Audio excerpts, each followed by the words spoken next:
Hey, what up, everybody? This is Stevie Reach coming to you tonight. Basically, talking all about WrestleMania 31. Put up a few videos earlier in the week. Today, made a video talking about Brock Lesnar being in the main event of WrestleMania 31. Talked about the Intercontinental ladder match, which is going to be going down with Wade Barrett defending his championship. And it seems that WWE is still trying to add more to the card, whether if they're trying to fill out the actual 4-hour pay-per-view, or whether they're trying to find a match to put onto the pre-show. It looks like it's coming together to be pretty nice. As of my count, I think there's 7 matches as of right now.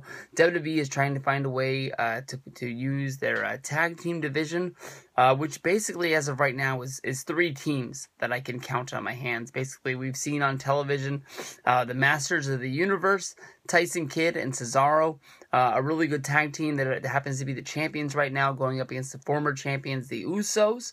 There was at one point talk of actually making the match at WrestleMania 31 sort of a multi-team match, much like last year during the WrestleMania 30 pre-show. We saw the Usos come into the match as the champions, going up against the Real Americans, Luke Harper and Rowan. And then also in one quarter was the Matadors, who they actually made matter for 1 week to make this match actually able to happen. Honestly, when you think about that match, it was really fun inside of the Superdome.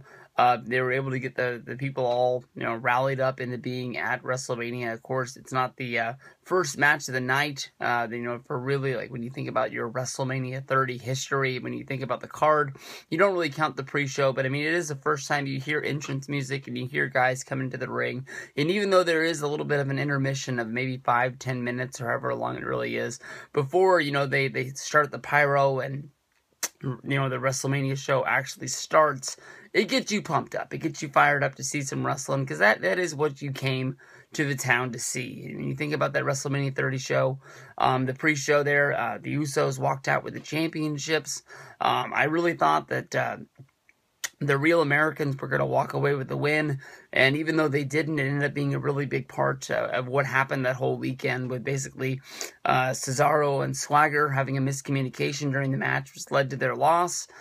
From there, Swagger and Cesaro broke up. Cesaro would go into the Andre the Giant Memorial Battle Royal, toss Big Show over the top, winning the trophy, show up the next night on Monday Night Raw, break up fully with Swagger, leave Zeb and join Paul Heyman, which a lot of people thought was going to lead to him becoming a real main eventer, or something that we were still holding on to. Kidd and Cesaro as a team, honestly, is a real good team. I really like the way they work together. They're 2 really deserving guys that definitely, for a long time, people have been waiting for something to happen for these guys. Tyson Kidd, even longer than Cesaro. Cesaro's only been in WWE for a matter of years, while Tyson Kidd seems like he's been there ultimately forever. A guy that at times seemed that was destined to become like an Intercontinental or United States champion, now just back in the tag team division. But basically he is holding a spot. He is being used on SmackDown. He is being used on Raw. Maybe you can debate that maybe Total Divas was one of the best things that could happen to him. Although there are talks of adding Natalya and Naomi, into this to make sure that they get a part of there. I did like the way that this whole angle seemed to have started. It's almost like that Naomi has joined the Usos now that the Funkadactyls is no more. With her and Cameron breaking up, we've seen a lot more of these, these people mixed together in matches. Naomi's actually bringing the Usos out there, even though Naomi and Jay, or is it Naomi and Jimmy? I apologize, I have no clue as of right now. But they're not on Total Divas anymore. They took them off because there's too many married couples, and they only have so many married couple storylines that they could be running. And plus, they added Alicia Fox and Paige, as well as Rosa Mendez to the show this year, this season. That they just got the bump. It wasn't something that they were looking for. But it just didn't work out for them to be on the show anymore. And even though they were very entertaining, and I really liked what they brought to the table for that show, I liked the way that they had the mixed dinner. I liked the part of basically, even though it was a double date, Cesaro was brought along by Tyson Kidd, and he just was like back there like the bodyguard, just holding it down as basically there was a pushing and shoving match that went down.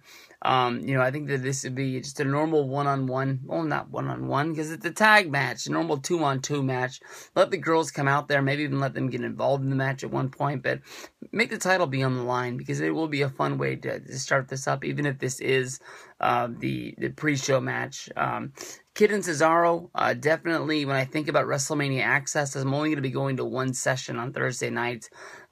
Basically, if there's anybody from WWE that I can think that I want to meet from the general admission field, Kid and Cesaro are at the top of the list. I ran into Cesaro before. Tyson Kidd I met at a SummerSlam Access, I believe in 2011. I met him at a table with Yoshitatsu. I actually only went into the line because it was short. I've been a fan of Tyson's for a long time. He wrestled in one of my favorite matches that I've ever seen in an Access.